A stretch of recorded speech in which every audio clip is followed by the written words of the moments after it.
అసలు నేనంటే నీకెందుకు ఇష్టం? తెలీదు. అక్కడ ఉంటామే. బాయ్. నేను కూడా అదే ఆలోచిస్తున్నా. ఎందుకని? నువ్వంటే ఇష్టం లేదని చెప్పి వచ్చేసా. అక్కడి నుంచి వచ్చాక నేను మర్చిపోతానని అనుకున్నా. కానీ నీ గురించే ఆలోచిస్తున్నా. నేను ఎప్పుడూ ఇలా లేను.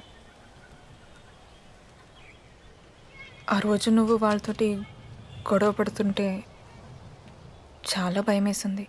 అప్పటికే నిన్ను ఇష్టపడుతున్నానేమో. నిన్ను చూస్తే భయమేయకూడదు బాబీ. ఇదా నేను ఆపుతుంది? ఇది చాలా చిన్న విషయం లిల్లీ. నువ్వు నా గురించి ఏం భయపడక్కర్లేదు. నీ లైఫ్లో నా వల్ల ఏ ఇబ్బంది రాదు. నీ జర్నీలో నేను నీకు తోడుగా ఉంటాను. Let me be your comrade.